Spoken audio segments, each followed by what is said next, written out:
Yes, is that you? I think so. Hold on to see the schedule.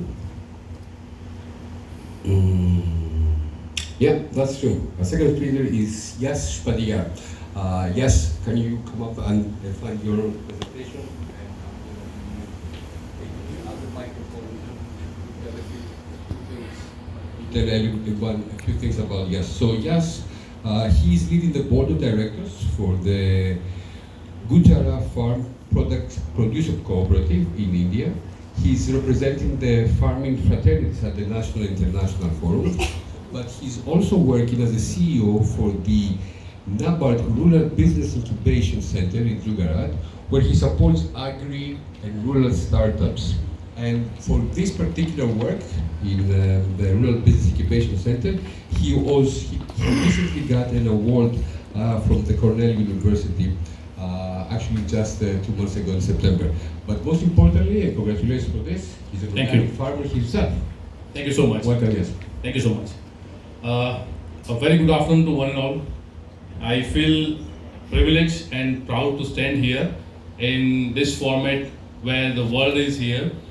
There's an ancient saying in India, Vasudeva Kutumbakam, that is, world is one family. So that's what I feel here, that we all are one, because we are here for a cause. So this is my first Organic World Congress participation, and I will be talking about agriculture. I mean, I have divided my presentation into 3 categories. I will be talking about agriculture in general. I will be providing some statistics and some facts about the place where I come from, and then I will be sharing the story, the success story of the FPO, like leading 300 farmers. So here we go. Yeah, agriculture. So agriculture is very close to our heart, isn't it? I usually go to a place for a presentation where there are not much of farmers or not people directly associated with farming fraternity and all that. So this is the first question I would be asking, and most of the people will be like, no, we are a doctor, we are engineer, we are something else and all that.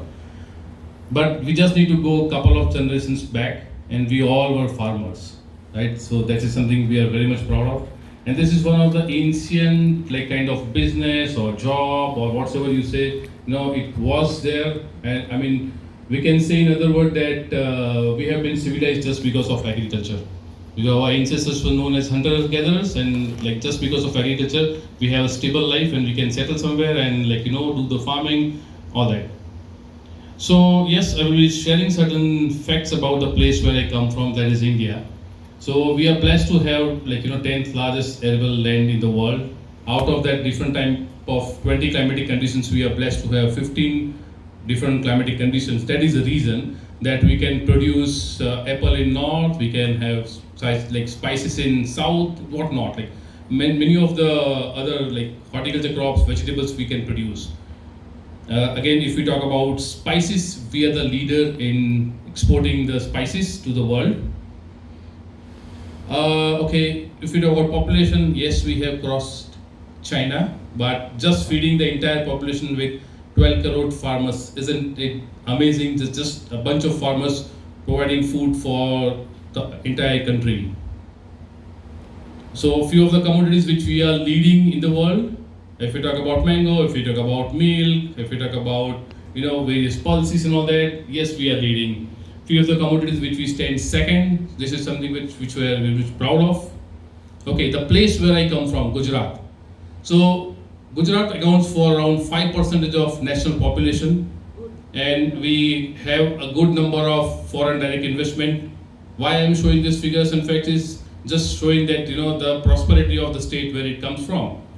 We account for just 6% of national population with just 5.4 million farmers. But yes, we are leader into exports in general. We are leader into exports for agriculture commodity. These facts and figures are for India. Yeah, we are largest producer of milk. Around 47% of groundnut of India comes from Gujarat, the place where we are from. 24% of cotton is where we share this entire share to India. If we talk about tourism, yes, Gujarat is leading now. World's biggest and tallest statue of unity is in Gujarat. You can Google it, and I wish and I invite all of you to just make a trip to India and visit Statue of Unity. You would love it. Okay, now coming down to the agrarian data. So the place where we come from, we are having the highest micro irrigation system adoption. We are leader in castor in the world. If we talk about castor production, yes, we are the leader. If we talk about potato productivity, then we are leading. The place where we come from, Banaskantha, we are having ample amount of cold storage, warehousing and all that. We have a regulated market and all that. Many things about agriculture, the strategies which I have put in there. Now, is that the actual scenario? This is the core center of my presentation. If we talk about farmer, if we talk about agriculture, then in the social pyramid, farmer comes at the end, right? There are many of the reasons we have to just think it over. How many of you see agriculture as an industry? How many of the farmers they are looking forward for marketing their own agriculture produce? There might be very minimal farmers in this Organic World Congress as well who are coming up with their products, having that value addition and all that, but hardly farmers doing that. So this is very much important for the entire farming fraternity to think on, to go for the value addition thing. Adopting the change, yes, now it's a high time because we have too much of carcinogenic diseases. We have we have spoiled ample amount of the soil across the world. So it's a high amount of time to just go for organic farming. And yes, the new generation will only opt the agriculture maybe in another way, that is agri startups. So considering this entire story, now I will just brief you about how the genesis of the One Gujarat Farm Producer Company Society Limited, so Co-Operative Society Limited. So this is where I am here for the presentation. So I'll just give you a brief story about why there was a necessity of this FPO. It's a kind of cooperative structure for the farming fraternity, having 300 plus farmers with us, we all are farmers, we work with farming fraternity, 300 plus farmers working closely with us, all certified organic farmers. So previously what we felt was that I as a farmer was doing well.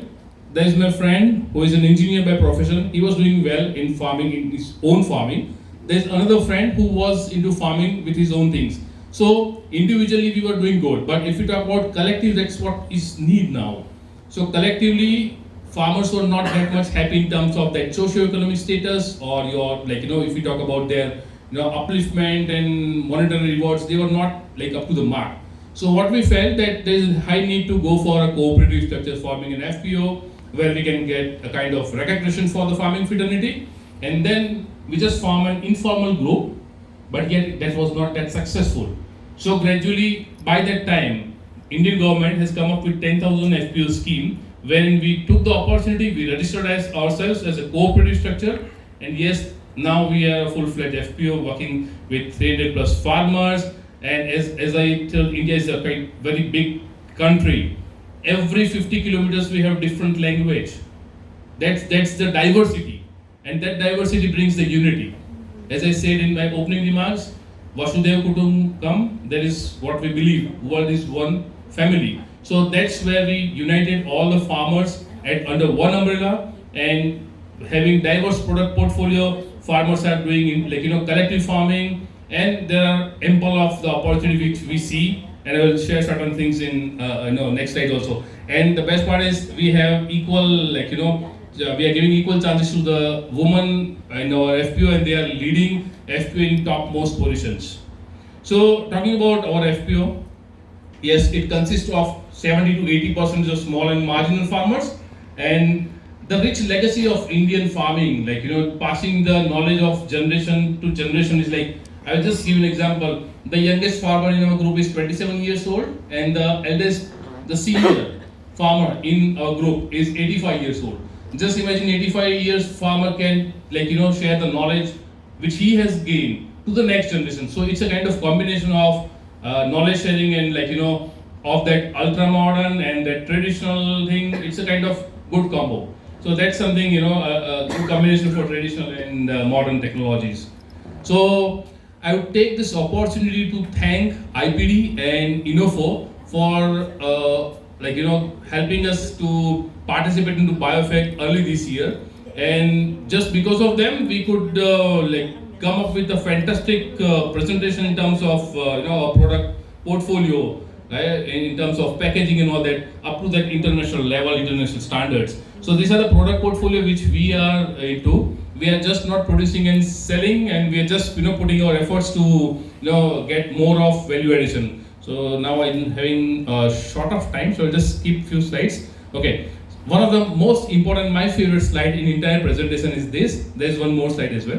But this is something, I will not cover the entire thing. I will just go for the stability, that robust board of our FPO. So there are CEOs, there are engineers, there are topmost officials in government having that high rank position. They are in our board of management. So just imagine that 21 board of directors having fantastic, their own kind of expertise, putting in the efforts for the upliftment of these 300 plus farmers in the FPO. You can imagine that's the reason that why our FPO has been successing. It is just reason of this robust, our team. Again, I will not go much into the blockchain tracking. All of us know that's something which we adopted. Okay, so we have been trying and joining our hands with other farmers, those small and marginal farmers under this umbrella, supporting them in all the possible ways, facilitating them with various aspects like giving them secondary this processing things at our unit. So farmers doesn't have to go for kind of more investing the capital for the processing units and all that. That is something which we do it at our own FPO. Yes, there are certain challenges which we have came across, but I am glad to share that we overcome. If you talk about securing that international market, I am glad to share that just because of that BioFact participation, we have been able to successfully export our produce to Germany and USA in September. So that is something which we are very much proud of. That is a market access. That's a story about our participation at BioFact. Now this is inside story. Okay. If we talk about this participation at international forum, this is something which we are very much proud of. I'll just ask my couple of friends who are here just to stand so the audience can know. There is Devesh and Anuj. They are here representing along with me. So we have represented at BioFact Germany. So see, the entire day we were just going around and understanding the international market. Back when we go to hotel, we used to do the packaging. For the next day to give the samples to the buyers, and next day again we are into that suit and all that. So we are now gentlemen in the third picture. No one can know that we have put in that effort. We were into the shorts and doing the packaging and all that, and that is the reason that we were able to export our first container to US in September. Thank you so much. Just keep the slides now here because we are running short of time. Concluding the entire story short is that as I told, Vasudhaiva Kutumbakam, world is one family, unity is like a power for us, and that's where our entire FPO is leading, and we look forward for more of export opportunities in future as well. So just introducing few of our board of directors. So these are the pioneer people who had made our FPO successful. Thank you so much. Congratulations, bravo.